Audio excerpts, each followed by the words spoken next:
game-changing discussions on the big ideas that shape our thinking. This is One-to-One. Professor Eghosa Osaghae is the Director General of the Nigerian Institute of International Affairs, Nigeria's foreign policy think tank. He is a political scientist and academic of international repute and former Vice Chancellor of the Nigerian University, Okada. He is also my guest on the show today. Professor Osaghae, welcome to One-to-One. Thank you for inviting me. Thank you, sir. It's a real pleasure. A real pleasure. So who is Professor Eghosa Osaghae? Tell us a bit more about yourself. I'm sure there's plenty left. Thank you very much. There's not much left. Eghosa Osaghae is the son of a headmaster from Benin,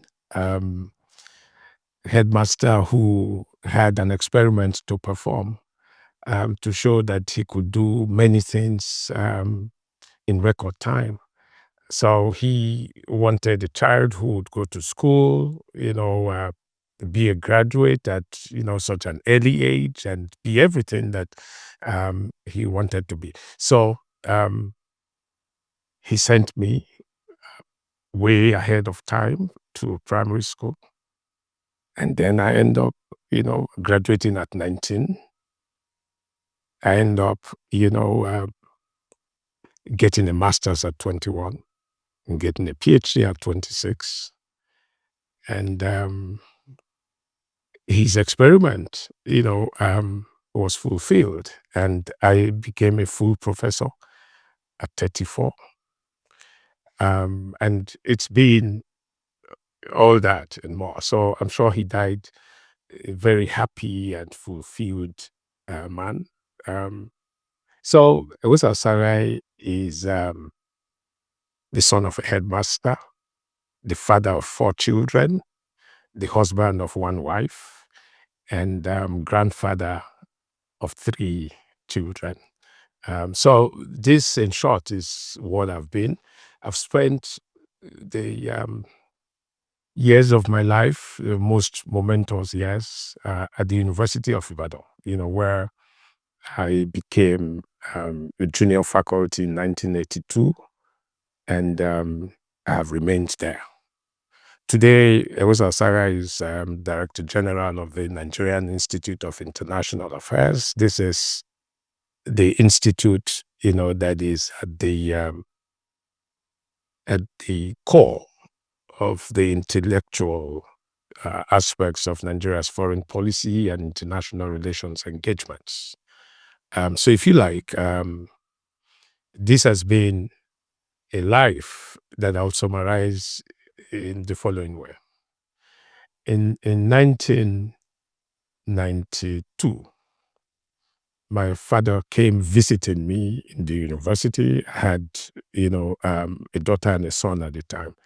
And my daughter was 3 years old. And he said, "Where's she?" I says, "She's gone to school." And he says, "To school? At what age?" Now, it was my turn to have a laugh at him.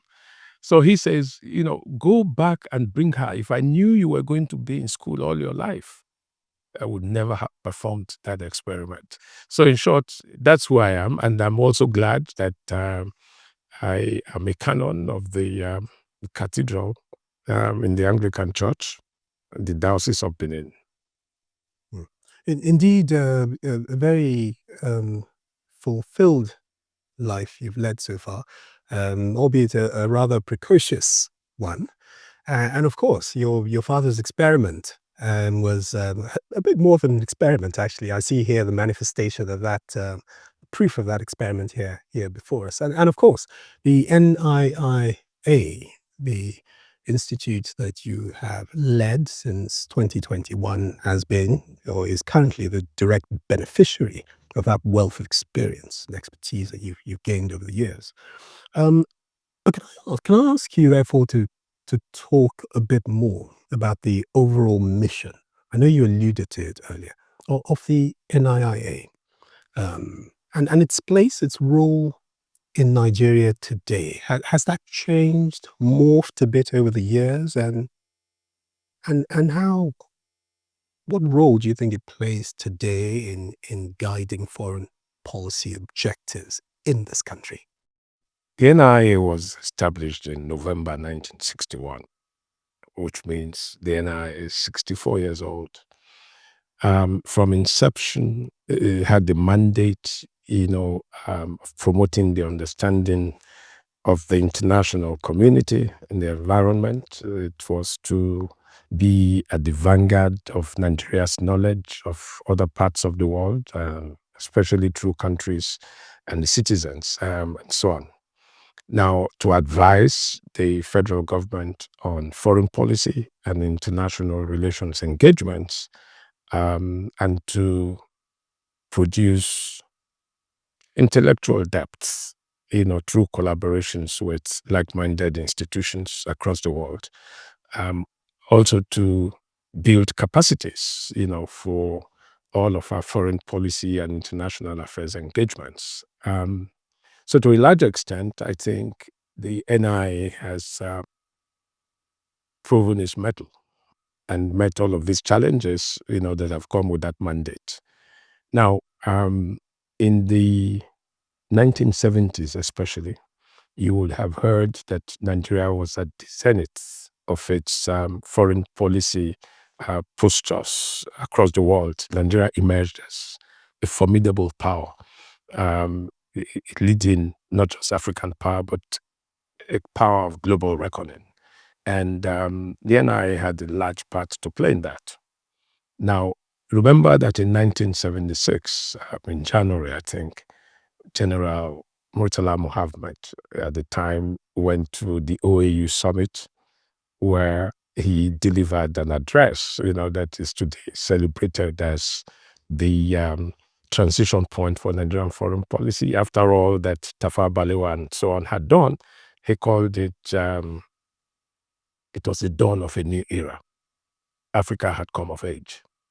Now, that was the high point of a trajectory of foreign policy engagements that dated back to the very first foreign policy minister we had in this country, who was our first prime minister also, Alhaji Sir Tafawa Balewa, who, as it turns out, was one of the founding fathers of the NIA. So he, together with Louis Mbanefo and Kashim Ibrahim, and Dito Kumbo Ademola and Simeon Adebo. These were the foreign policy elites at the time. They got together and decided to establish the NIA. And for good midwifing, they had contacted the Royal Institute for International Affairs in England, which is Chatham House. So Chatham House boasts today of being one of the forebears of the NIA, along with the Indian Council for World Affairs. So by the 70s, the NIA, was at the zenith, of its contributions to Nigeria's emergence as a strong country. It was following that foundation that Professor Bolaji Akinyemi, who was Director General of the Institute at the time, then could go to town, doing the kinds of things that only the Kissingers, were doing for America. So he led the way, for instance, with the notion of a concert of medium powers, which in today's metamorphosis you would find as the BRICS, or the Mint, and so on. So this was a concert of medium powers. The whole idea was to say, in the context of the Cold War, there were two great powers, a bipolar world, but there was room for the emerging powers, and they also needed to assert themselves in an evolving global order. So Bolaji Akinyemi went on to be Nigeria's Minister of External Affairs, and people who take that, very strongly would know that Bolaji Akinyemi sort of, reinvented the wheel for our foreign policy. And how more lucky would the country be?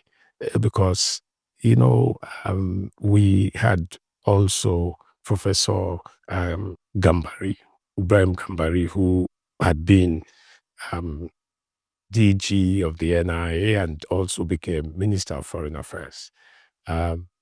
So it tells you how very closely tied the affairs of the Institute were to our foreign policy and how highly government regarded that. After Gambari and Akinyemi, of course, we had Professor Joy Ogu.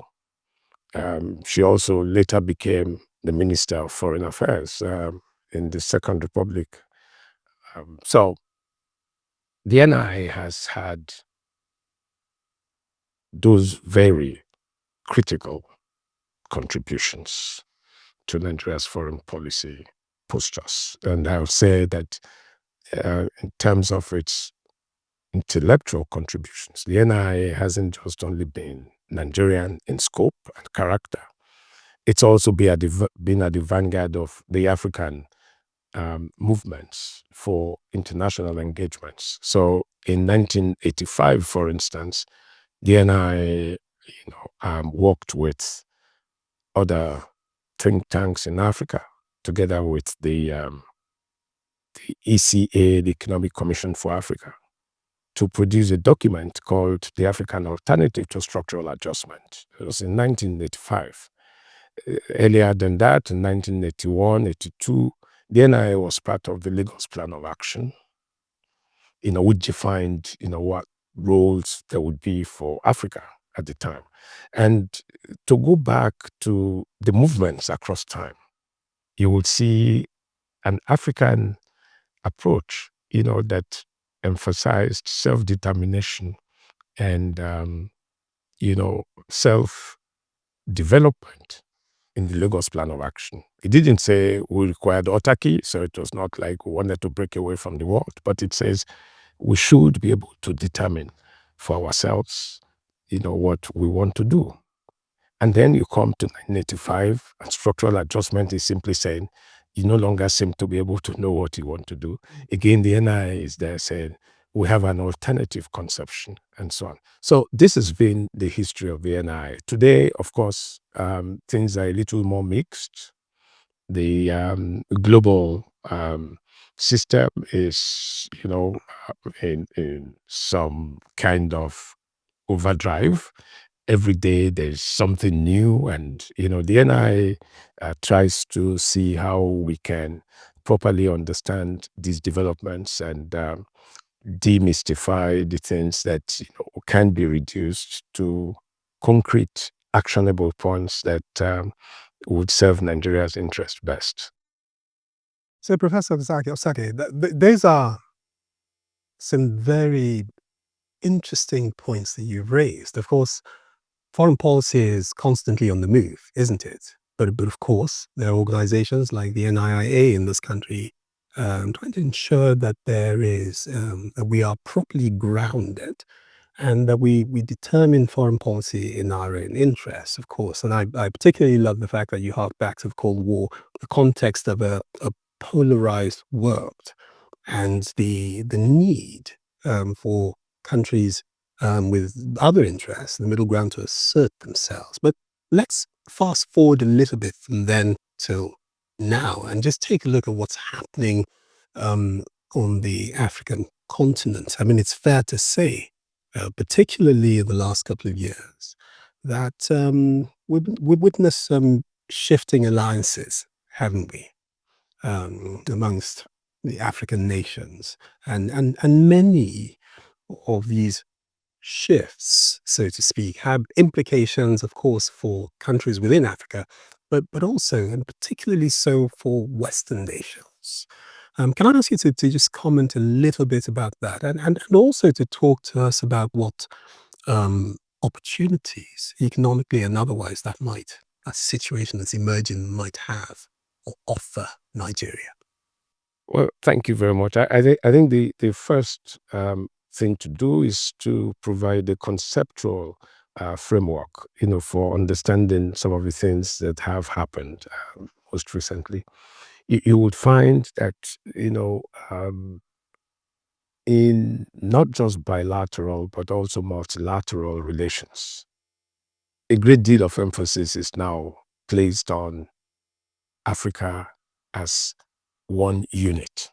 In terms of the West, the increased importance of the European Union, which became the one voice speaking for the West, also led to efforts to deal with regional bodies like the EU itself, and so on. But still, it must be that, the world then started to think, that some of the African leaders, such as Nigeria,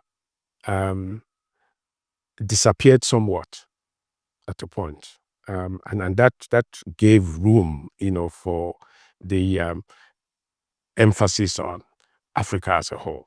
So you would see that, for many international collaborators and partners, if you're not dealing with Africa as a whole, you're dealing with ECOWAS, you're dealing with SADC, you're dealing with the EAC, and so on. Now, which is not a very good thing. It's good that, regional bodies exist in Africa. They've been very effective. ECOWAS, for instance, had, when everything else failed, ECOWAS moved in Liberia and in Sierra Leone, and all that worked at Nigeria's initiative. And that's good. The whole of Southern Africa got liberated, because Nigeria was there to provide, that kind of leadership and so on. But when after South Africa became liberated, and the decolonization movement as the attainment of independence for the whole of Africa seemed to have been fully completed, there was some kind of lull, if you like. There was a recession. And I think that's when the notion of Africa as one, then took its ascendancy. But, Africa itself has never lost the point of its vanguard movement. I think President Nelson Mandela summarized it all very well. Africa is waiting for Nigeria. It is what Nigeria leads, where it leads, that Africa would go. And so that's an historical mission. It's an historical responsibility. It's not a burden, that Nigeria has. Nigerian foreign policy analysts call that Nigeria's manifest destiny, which is to lead Africa. And that hasn't disappeared at all. But here we are. Within Africa itself, the changing global dynamics have moved around two central points. Now, when we, as a continent, as countries, as regional bodies, decide these are the things we want to do, the question always is, do you have the funds? Do you have the funds to do what you want to do? Many of our states are fragile on the continent. They cannot help themselves. They are poor. They cannot even fix basic infrastructure. They are turned around, and torn apart by wars and conflicts and so on. And we don't seem to have the capacity, to help ourselves. I mean, so for a long time, Africa has been dependent on aid. And, dependence on aid can, in the short run, help to solve immediate problems of stability and so on. But you cannot rely on aid forever. Absolutely. And that's where we find ourselves. So today, the changing dynamics are providing the opportunity, finally, for Africa to say, look, we now have to learn to do things for ourselves, going back to the Lagos Plan of Action, the early 1980s, to say we now have to get our own agenda, such as the Agenda 2063, which the African Union now has. How do we, harness this sense? And, maybe we haven't progressed at the rate, that we would have wished, but there is everything to suggest that finally we're getting there. The African Continental Free Trade Framework, for instance, which encourages trade within African countries, is key. I mean, just yesterday, Dr. Ngozi Okonjo-Iweala was reminding us that take Lesotho. Lesotho produces jeans trousers, jeans materials. It's a heavy textile country. But none of the jeans it produces comes to Africa. They are smuggled to African countries, but the things are targeted at, the U.S. market. Now, but with the tariffs that have been imposed now on Lesotho is 40% on goods from Lesotho. Perhaps the jeans, textiles will find their way to Africa. And, for Nigeria, it's a big opportunity. If you go around Africa, whether you're in the Congo, or you're in Senegal, or you're in Ghana, or you're in South Africa, or you're in Kenya, you find Nigerian banks. And they are thriving. They are doing very well. This is not internal colonialism. This is not imperialism of the external kind. It's something that, can easily resonate well with everyone. These are, our people and so on. And look at the kinds of things that Dangote has done using the cement sector across Africa, from Egypt to Mozambique and everywhere. The Dangote network is very strong. Overall, I would say that these opportunities that are on offer also carry the risks, of the things that we've not been able to deal with. Insecurity, for instance, issues of poverty, infrastructural decay, because you must recognize that if you are doing very well domestically, your foreign policy would also reflect it. So if you have challenges that you're not able to address within, you will muddle through. You may not be as assertive as you should be. So that's the situation with many countries in Africa, including South Africa, including Egypt, including Kenya, and so on. So we find ourselves at a point where we are resetting and reformatting, to be able to deal with the changing dynamics and to make optimal use of the opportunities on offer. Let me press a bit further on that point. I'd like to correlate this with the rise, the ascendancy of nationalism, and perhaps populism side by side with that, as we see on the African continent and perhaps elsewhere. Is this, certainly within Africa, in light of the things you've just said, a welcome development? And actually, more to the point, do you expect that this new wave is sustainable, or do you expect that the global orthodoxy will reassert itself at some point? Well, the point is this, that scholars of international relations are the first to admit, that the analysis take their bearings, from the overriding interests of the superpowers in the world. So the other things come like, these are dependent things, dependent formations, and so on the ones that are hegemonic. Now, so if you take the analysis from that standpoint, you will find that beginning with the United States, but all through Europe, the rebirth, of ultranationalism, the right wing, ascendancy all over, has meant first that people are now more conscious of the fact that, these are our countries. In spite of globalization, we must protect and defend our territories. It's us first, every other thing is secondary.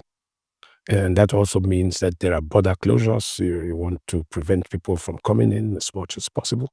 Now, before now, the more strategic countries had deployed, certain templates for dealing with irregular migration and illegal migration.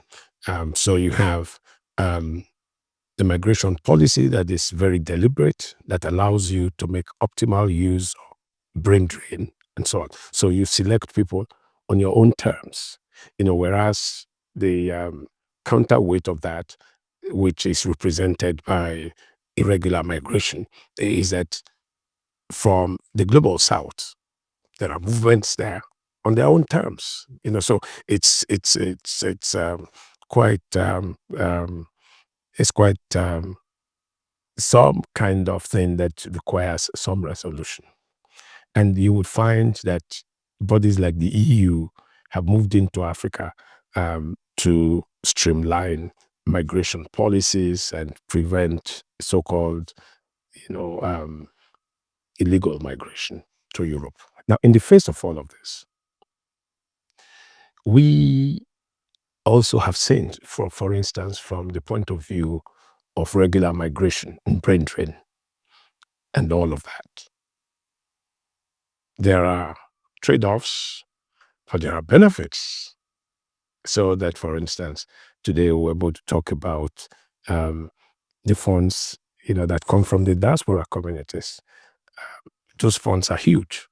If you go to many cities in Nigeria, you would see, what, the money has been used for. Sure. You see